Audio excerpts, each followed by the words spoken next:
Hey, good morning. Good morning. Hey, Facebook, and good morning, Instagram. So it is super bright and early. I am just getting my day, well, not just getting my day started. I've already had a couple of calls today this morning, but I wanted to hop on here real quick to talk about a couple of things. I want to talk to y'all about money. I want to talk to y'all about mindset, and I want to talk to you guys about sales. I did a couple of calls this morning with Impact Nation. I still have not gotten myself ready for the day. So, the conversation was so critical that I felt the need to come on here and actually talk to you guys about it. So the conversation we had was about money. About everything that we do is attached to how we view ourselves when it comes to money. And when we were having this conversation, with the whole thing was, what are your goals and what do you need help with?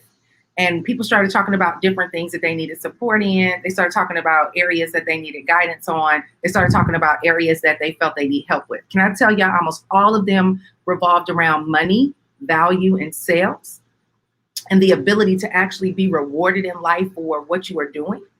And so I want to talk to you guys today about understanding your worth, and not just this whole I'm worthy. I think we have that whole, affirmation thing it twisted a little bit where we're like, if I just say that I'm worthy or I'm good enough or I'm valuable, that it's good. No, that's not enough. Today, I want to talk to you guys about really doing activities around building a different relationship with money. So here's the thing. Like a lot of times, when it comes down to this conversation, we associate it with haves. I have this, I have that, I drive this, I wear this, I own this. We associate it around that. But it's not, that's not really money. That is a lot of times those things are validation. Okay. There's a difference between your relationship with money and then having to feel validated about the money that you have. What I'm talking about today is the ability to accept and be rewarded financially for what you do and not having shame about it. So let me give you a little story. This literally just popped up in my news feed. And I was like, oh my God, this is the perfect storyline. But it's a guy posted it on his wall, and he said there was a man that was asked to come in and paint a man's boat. Okay. So he went on ahead and he got the paint and the supplies, and he went and he painted the man's boat. While he was painting the man's boat, he noticed that there was a hole in the boat. So he went on ahead and got additional supplies, and he repaired the hole in the boat so that the hole wouldn't be there, right? So that the boat would actually be functionable. So he went on ahead and repaired the hole in the boat. He was compensated for what he did, and then he left. Later on, the owner of the boat contacted him and was like, I have something I want to give you. And he came and gave him a much larger compensation for repairing that boat, for painting the boat. And the guy who painted the boat, he was like, why are you paying me again? I've already, been paid. Like, why are you giving me this much more money? So the owner said, let me tell you a story. He said, I asked you to paint the boat, and yes, I paid you to paint the boat, but I forgot to tell you about the hole that was in the boat. He said, so I had you paint the boat, and when you left the boat behind, I left. But when I left, my children came and took the boat out on the water. And when they took the boat out on the water, I came home to see that the boat was gone and my kids were gone. And I was reminded that there was a hole in the boat. And I immediately began to panic because my children's lives were now at stake. He said, then I went to go and find them and discovered that you repaired the hole. So I'm not paying you because you painted the boat. I'm paying you because you saved my kid's life. Totally different ballgame. And this is what we call value. When you are able to provide something to somebody as a source of value that actually creates a transformation for their life. Many of us don't understand that what we do isn't just about painting a boat. It's about what we do, being able to have a level of impact to where in some cases it can even change somebody's life. And a lot of times, I'm in business. I'm an Impact Nation. And what we do is we help people build and grow their businesses. We're connected to an e-com company, and we help people build and grow their businesses by acquiring more customers. Okay. That's what we do for a living. And that's what we do in Impact Nation. I help them with growing their businesses. And one of the things that I often hear over and over again is I feel bad for making money off of me referring something to somebody. And as crazy as it sounds, a lot of us live that way. a lot of us have that level of hesitancy about, oh my gosh, I feel bad about being compensated for something that I'm telling you about. And we associate that as being evil or bad or deception. And what we don't understand is that you're a consumer all day long. You're hopping in your car, you run into the gas station, you put gas in your car, you just paid somebody for something. You go on up the street, you hungry, you go pull up at a restaurant, somewhere to eat, you pull up, you pay for your food, whether it's a Chick-fil-A or whatever. You just paid somebody for something. You leave there, you go somewhere else, you go, to the store, you go shopping, you just pay somebody. We're very good at being consumers, but we don't feel good about being the producer, right? We have this hesitancy about money. So what we do is we do this. Oh, I feel bad. No, don't give it to me. I don't deserve it. It's not good enough for me. Oh, I don't want to have to get rewarded. No, you keep your money. It's too much. Oh, no way. I can't take that. Listen, if y'all don't start changing your conversations, you will always be broke. Just period, point blank. If you don't start understanding that whenever somebody has a need that you're able to supply, you deserve to be rewarded for that. You deserve to be paid and compensated for the value that you bring to the table. And it blows me away that sometimes people who go and get the most degrees and go to college are oftentimes the people who struggle the hardest. Because there's this association, I was talking to somebody the other day, they have a lot of degrees. And she was like, oh, I just don't feel good talking to people about things that I'm going to be compensated for.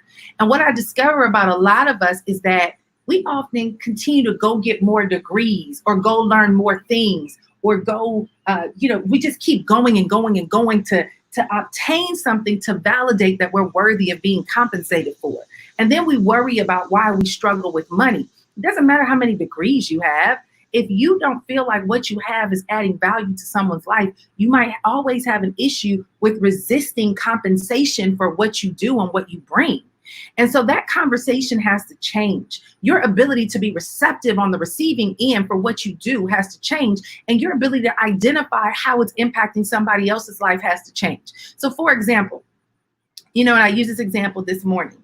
If I am in my car, if I run a tire company, okay, I own a tire company and I'm in my truck and I got tires on the back of my truck and I'm driving. And as I turn on the road, I see a car on the side of the road with a flat tire.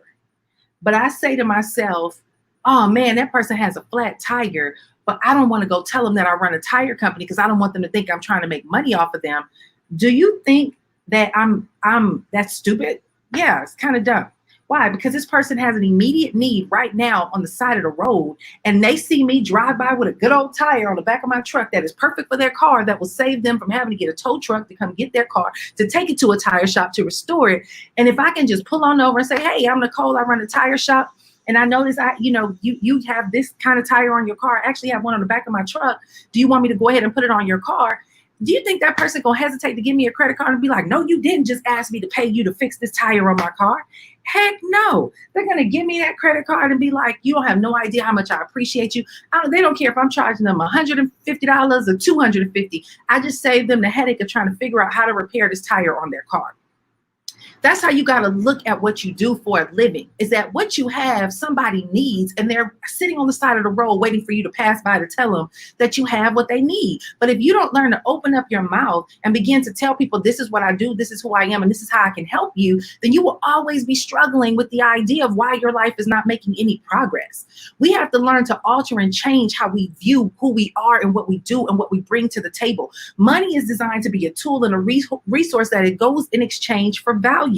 And if you are constantly talking yourself out of why you deserve to have more money in your life, and you will always be looking at, and this is the thing that blows me away.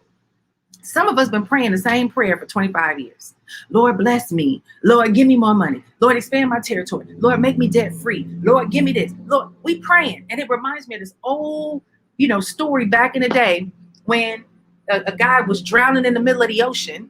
Okay. And he's praying for God to save him, and a boat comes by. The boat tries to pick him up, and he's like, no, I'm good. I don't need to get on the boat. No, I'm good. And then a helicopter comes by and tries to save him. And he's like, no, I'm good. And finally he dies. And then he gets to heaven and be like, but God, why didn't you save me? He said, fool, I sent you a boat and a helicopter. You denied both of them.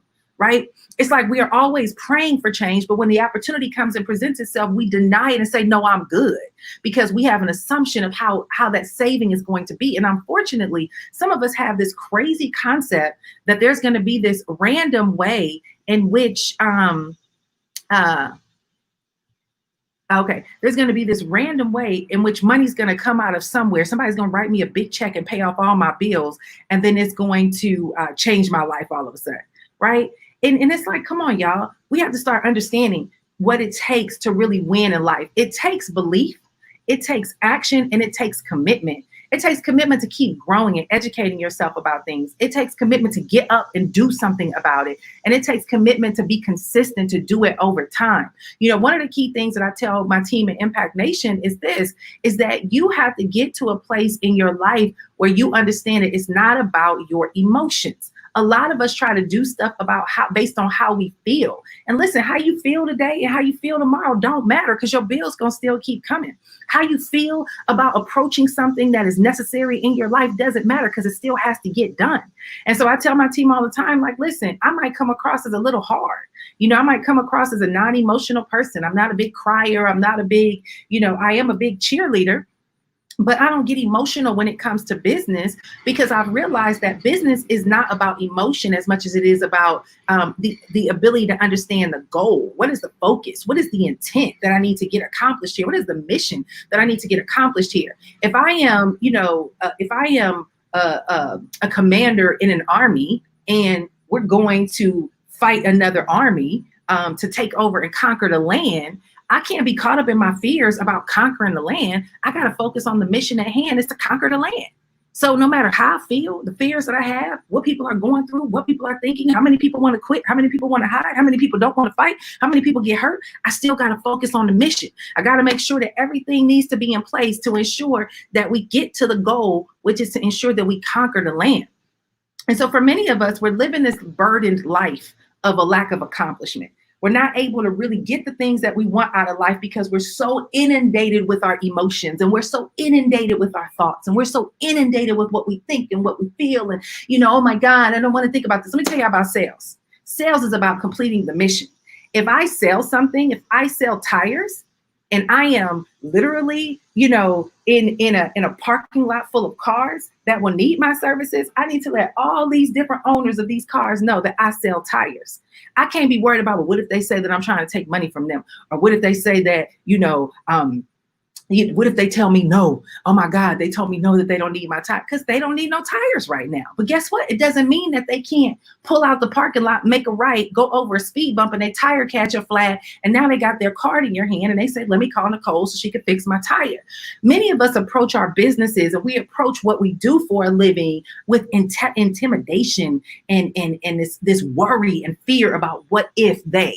Who cares what if they? What if they need you? What if they're waiting on you? What if they're on Google right now looking for somebody, but you live around the corner from them and you can be able to service them faster than whoever they find on Google? What if they got money in their hand, with a credit card in hand, ready to solve this problem? What if you are the answers to their prayers at night? It is not up to you to be attached to the mind of the person, to the feeling or where somebody is.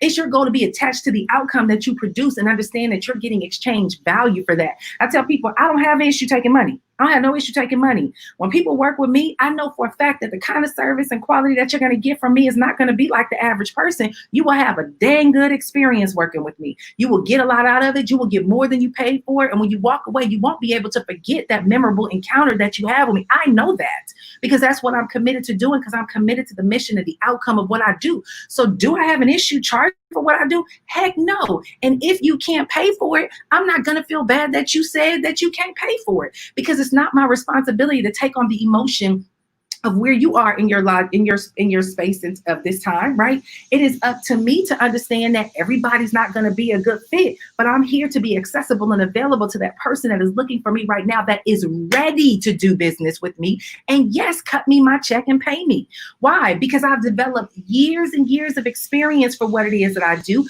I am endlessly committed to my craft, and I am always looking to serve and give excellence in what I do, so that you can have the value that you deserve for the outcome that you want. So pay me and cut me my check.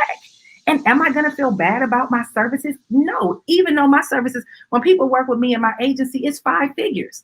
And if people are like, whoa, that's a lot of money, whoa. Well, listen, you the one got on the phone with me talking about making 6 and 7 figures. Don't come at me with a 6 and 7 figure conversation with a $15 mindset, because me and you not a match. So if you're coming to me and asking me for an outcome to be able to produce a certain level of income, you got to be ready to have the output to produce the income.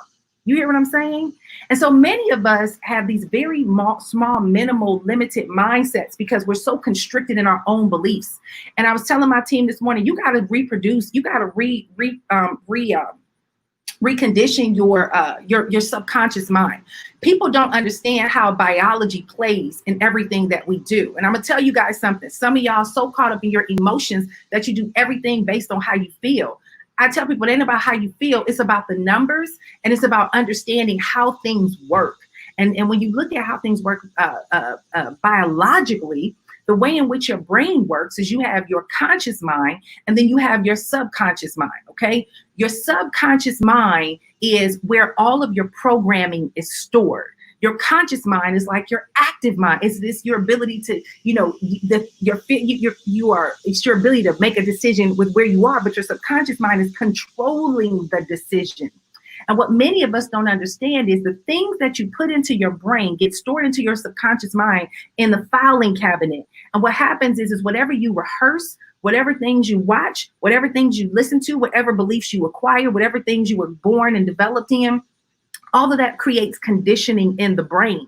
And so if you don't go to make sure that your subconscious mind reflects the life that you want to live, what happens is your programming will always keep you back to the basics.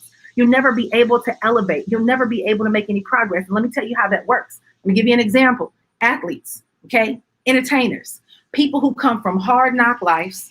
They have this talent, this skill. It gives them a boost in life. And the next thing you know, all of a sudden their big opportunity comes and they're elevated in a place where they have all these winnings. They've made all this money, right? So now they get this money and they're like, yo, my bank account says $30 million.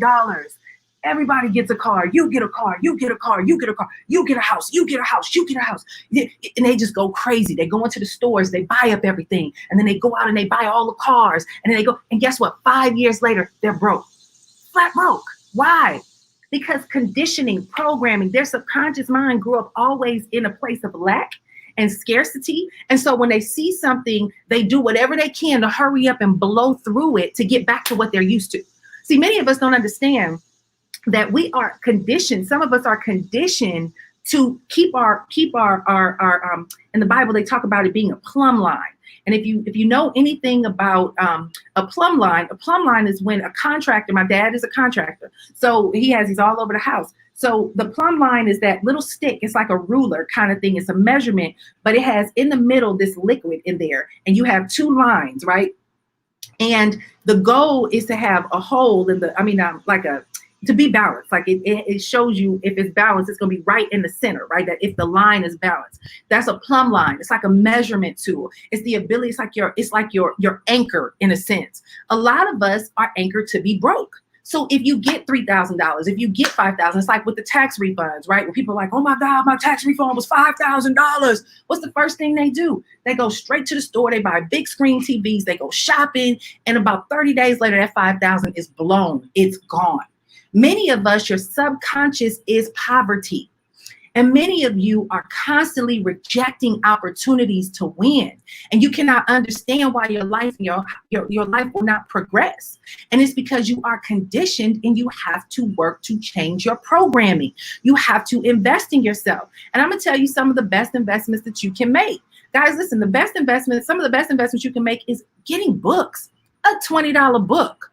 A lot of us don't read. A lot of us won't invest. And I tell people the beautiful thing about a book, books can become your mentor. If you are investing in the right books and if you are investing in the right resources, you will be able to get so much out of it by just sitting down and kind of getting into a book. Because what happens is you're taking somebody's whole life experience and it's in a $20 book. And they're telling you the do's and the don'ts and the this and the that. And what they're doing is they're reprogramming your brain to get a whole new visual of what something looks like. What does it look like to build wealth? What does it look like to be financially responsible? What does it look like to build a business? What does it look like? All these different topics. What does it look like to have emotional intelligence, right? A lot of us don't have good emotional intelligence. We're totally irresponsible with our emotions. And I'm going to tell y'all something. When I was in real estate back in the early 2000s. And I was a beast at it. I was really, really good at what I did. But one of my mentors, he was a white British male. And I would get deals left and right. I was on billboards all over the city. I had everything you think of to be successful. I was that chick. I was the girl everybody knew, Nicole, that super the household name, blah, blah, blah, blah, blah, blah, blah. But let me tell y'all something. I was so immature. I had no emotional intelligence when it came to a deal falling apart. I would lose it. I would cry. I would get upset. How did the deal fall apart? What did the mortgage broker do? They're not doing their job. You know, why would the inspector go out and say that this is wrong? Like, I would fall apart when a deal fell apart. And I never forget, he pulled me to the side. He said, Nicole, let me tell you something. He said, you're one of the sharpest young women that I've ever met. He said, I feel like you can go far in this industry. He said, but I feel like the one thing that's destroying you is your emotions. He said, if you don't get your emotions intact, it's going to destroy your career. He was like, you got to fix that. Now, let me tell y'all what he was saying in so many words. Black people, we real emotional, right? We real emotional. And you got to get some emotional intelligence. And I had no idea what that was at 27 years old, however old I was at the time. But as I've gotten mature in business, I've grown to realize that I can't get my emotions involved in a business transaction. It's not about how I feel about a thing or what I want out of that thing. It's what is the right outcome? What is the right way to produce the outcome out of this? What is the big win for both parties? It's not about who's wrong, who's right, what's wrong, what's right. It's about looking at what is the outcome and how do we mediate that, right? It's not about me voicing what I feel out of a thing. So now over years, you know, I don't get emotionally entangled about stuff. I don't get emotionally entangled. Now, sometimes it's still there somewhere, but I've grown over the years to start developing emotional intelligence that comes from experience of learning and reading from people and being taught what it looks like to be smart and savvy in business, right? So there's a lot of core things that I learned from books. Another way to really invest is to actually hire coaches and get mentors. See, many of you guys have opportunities come your way. I'm gonna tell you, I have a whole team called Impact Nation, and I'm helping them build success in their businesses. But that ain't really what I do. I build people. And when I build people, they'll get the results. So at the end of the day, when you work with me, you're going to see life from a totally different form of a lens, and your whole life is going to be elevated by working with me, because it's not just about the business or what you earn or any of that stuff. It is about who you become as a person. That is my mission. That is my goal. That is my investment in you. So you partnering up with me becomes an investment to help further your life beyond where you currently are. There's so many core things that a mentor can show you, a coach can show you, a trainer can show you, somebody that you work hands on that can reveal the blind spots that are in your life. Let me tell you another thing that you got to learn. Be okay with correction. See, some of y'all ego too big. Some of you feel like you don't have no flaws. And when somebody tell you about yourself, not to be offensive, you get offended. And all of a sudden you want to tell them off, and you want to tell them how you feel. And because your feelings get hurt because you don't like hearing that you got weaknesses. Well, let me give you a little news flash, boo. You got a whole lot of weaknesses, and you need somebody to help you tweak them. See, a coach doesn't come into your life to just rub you up and say how great you are. A coach says, okay, that hit you. If I'm in baseball and I go to hit the ball and I hit all 20 balls, I may want the coach to tell me how amazing I am because I hit all 20 balls. But guess what a coach's job is to do? The coach's job is to make sure that when I hit the ball becomes a home run, not just go to left field, right field, or go to third base. He's trying to make sure that I create a home run every time I hit. So guess what the coach gonna tell me? Okay, you need to fix your elbow. Okay, you're holding the bat wrong. Okay, your fingers are placed. So even though in my eyes I hit the ball and it went somewhere, the coach's job is to see how I need to improve and enhance my form to become a better baseball player. Some of y'all your life sucks because you can't handle criticism. Some of you can't take people giving you feedback that don't feel good. So you so caught up in your emotions that your emotions got you broke. And your ego is so big that you refuse to receive correction from somebody else. So you're living your life in this whole bubble. Why is my life so hard? Why am I always struggling? Why am I in so much debt? Why is my bank account overdrawn? Because you got too big of an ego to receive correction for somebody to enhance and change and position you for your life to evolve. See, most people don't want to go pay somebody for correction. That don't feel good. But if you want to advance in life, you got to invest so that you can evolve. And I will tell you, I've had a lot of mentors in my life that will come at me and tell me stuff, and I'd be like, wait a minute, hold up. Like, don't be trying to tell, get a little offensive, little nick from back in the day pop up. And then I have to realize, like, they're not saying this to hurt your feelings. They're not saying this to make you look bad. They're saying this to help you enhance your life. Sit back and think about what they said and figure out how you can fix it. And so over the years, correction, whether it was, some people say it offensively, some people don't know how to correct you, right? So correction can come sometimes in a form of harshness. Some people are harsh correctors, but then it can also come in the form of love. And you have to learn how to get that insight and figure out, okay, what tweaks do I need to make to really enhance my life? Because there's some truth in that. My kids correct me all the time. They'd be like, Mom, you always, and I'm like, really? And I just say, okay, I'm sorry, y'all. Mommy needs to fix it. Why? Because they're in the house with me. They're watching my every move. They see what I say. They see what I do, and they're watching my actions. And so I got to take correction from my kids too, right? So here's the thing. Many of you guys are in very bad places because you have not opened yourself up to enhance or improve your life. And your subconscious programming is poverty. Your subconscious programming is struggle. Your subconscious programming is hardship. So no matter how many opportunities is presented to you or how many ways people try to help you enhance your life, you're going to always reset to that plumb line of struggle, hardship, and poverty. And so in order to change that, you got to change your subconscious mind. You got to change how you view things. You have to begin to have different conversations in your mind. You have to use your imagination. Your imagination actually can reprogram your subconscious mind. Why? Because your subconscious mind doesn't know what's real from what's not. So if I close my eyes right now and I begin to see myself, standing in my dream home, that is, a 4,000 square foot, 5,000 square foot home on an acre, and in the back is this pool, whatever. It could be a 10,000 square, whatever it is.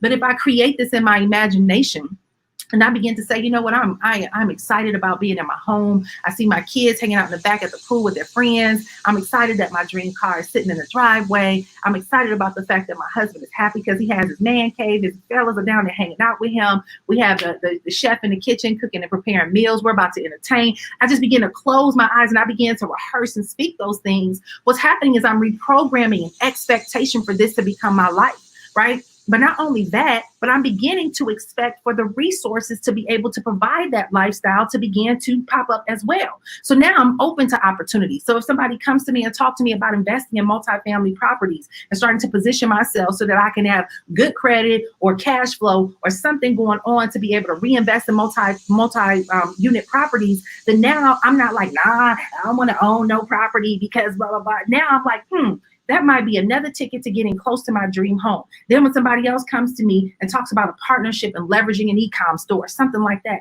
and then they tell me the opportunities and the advantages, I'm listening. I'm not like, nah, I don't want to do that scam. You're not going to come to me with that. I'm not rejecting opportunity. I'm open to it because I'm beginning to receive and expect for things to align to be the resource to get me to the goal that I have. So many of you guys right now, you're pushing back opportunity. And I'm going to tell y'all, let me tell y'all something that you really, really need to pay. Y'all really need to listen to this. Let me just tell y'all really, really, really need to listen to this. Right now, we're in a bubble, okay? We're in a really big bubble, okay? The economy is being cushioned before a hell of a recession is about to hit. And a lot of y'all got the stimulus money, you got PPP, you got EIDL, you got mortgage deferment, you got your bills delayed for 90 days, and you are sitting on cloud nine. You at home all day, you get to work from home, you real cush, and you a little too comfortable. This sucker has a tsunami that's about to hit. And if you're not positioning yourself for change in the next 12 months, all hell will break loose and you will be a part of you'll be a part of the catastrophe. Too many people are asleep right now, too cushy, too comfortable. Your life is real good. Too many of y'all out here blowing all your money right now because you got a 90-day delay on having to pay your bills. And in your mind, you got extra money to blow. Nah, boo, that 90 days worth of bills going to be due along with all the other ones you've been accumulating in the process. And if y'all think that it's real cute to be at home in this quarantine watching everything that is on Netflix, I just hope that y'all not sitting out on the street next year with you and your flat screen TV trying to figure out where you're going to find shelter, because the it about to hit the fan. And I tell my team all the time, listen, it's what you do when nobody's paying attention that's going to make the difference on how you're going to come out on top. So I don't play games in a season like this. I'm preparing in a season like this. I'm partnering up with the right companies that got billions of dollars to sustain a recession. I'm making sure that it ain't about me building a brand, trying to be a face, because I don't have a financial wherewithal to survive a recession when my audience might be consumers who don't have the money to pay me. I'm not putting myself in these positions that I know when a recession hit, that what I do for a living is going to be the first thing cut out of somebody's cut out from somebody's budget because they don't need what it is that I have. Instead, I'm positioning myself, which is why I did what I did to join and partner up with a company that they done been through about 5-10 recessions, right? They done been around for years. They know how to do this. They debt free. They got billions of dollars. I make money from being partnered with them. I don't have to worry about anything that goes on in the infrastructure of the company because they got that covered. I'm positioning myself to be connected so that all I got to do is leverage what they have, and it's going to change my circumstances. See, a lot of y'all sleeping and y'all having too much sleep right now. You having too good of a relaxation moment. Y'all chilling a little too hard. But I'm going to let y'all know right now, if you don't start paying attention to what's going on, you're going to end up and y'all going to be a catastrophe of war in the next 12 months. And y'all better start making some real changes. And that means that you better start looking at your situation and ask, how do I recession proof my life? Because the recession is here. You just can't feel it yet because they have so many things cushioning this economy to position you to be able to sustain it. And here's why: November 2nd. Everything is about November 2nd. So all is giving you money from, I signed up for the PPP. They sent me the money before they sent me the acceptance letter. And I was like, what the heck is happening? They're giving away money, right? We also are no longer, the money that they're printing is no longer connected to the gold standard. So they just print money out of thin air, which is connecting it to inflation. They're also now removing coins, okay? Because guess what? It costs $2.06 to print a penny. That's dumb. So they're stopped printing all these coins. So what's going to happen? Well, if something costs you $2.06, now you're going to pay $3 because all they're going to do is round it on up. So next thing you know, if you ever been overseas in a third world country where bread was $12 and $15, you better get ready because this sucker's about to change. A lot of stuff is about to change. And some of y'all so caught up in y'all ego or your emotions or the excitement of being able to stay home all day and Netflix and chill with this quarantine that you're not paying attention to what's going on around you. And then they tell me, I remember growing up, and they used to say, you got 3 types of people. You got three types of people. You got the people that make things happen. You got the people that watch things happen. And then you got the people that ask, what happened? Don't be the people that ask what happened or the people that watch what's happened. Be with the people that make things happen. And that means that you better be ready for a challenge, to be uncomfortable, to get connected to people that will push you in places that to do things that are very uncomfortable. There's a group that I watch called Yes Theory. I love these kids. They do all kind of daring things, and their goal is to say yes to almost everything. And they wear these shirts that say, seek discomfort. I'm going to repeat that. Seek discomfort.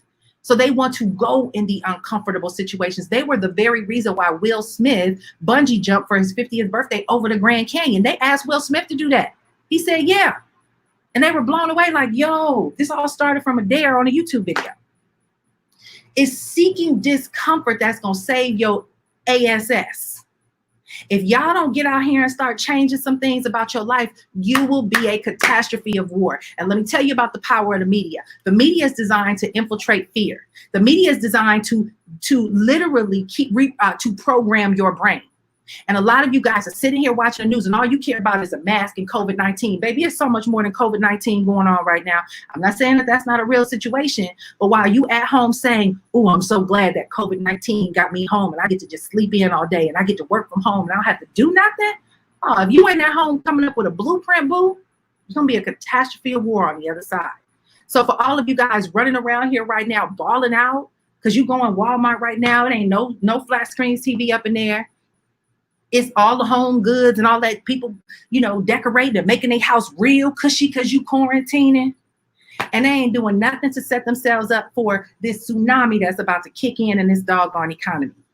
And I'm going to tell y'all right now, ain't nobody going to be able to save you on the other side of this because the doggone U.S. economy won't be able to save themselves. What you have to do is put yourself in a position to be recession proof. And there's certain things about recession proof that matter. Right? If you go back and you look at a Great Depression, what were the essentials that people had to have?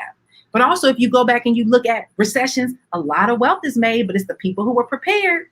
It's the people who knew how to read the signals. It's the people who understand how to position themselves, right?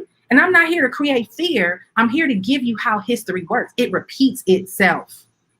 It repeats itself. And guess what? I was a casualty of war in 2005. I was balling out on tons of property, big real estate agent.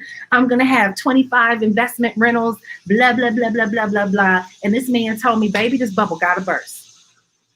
And I was out there buying everything in a frenzy like everybody else because of fear of missing out. So when a new property came up, I was like, oh my God, I need to buy this house. And I remember my husband saying, I don't think this is a good idea. And I'm like, you don't know real estate. You get wealthy through real estate. No, you don't buy when everybody else is buying. When everybody else is buying, you sell. And when everybody else is selling, then you buy. So the $450,000 house that I dumped all our money into turned out to be a $150,000 house 2 years later in the recession. Who came out on top? The person who had the 150 ready for my $450,000 house that I had completely rehabbed and put all my hard work and money into. That was a lesson taught.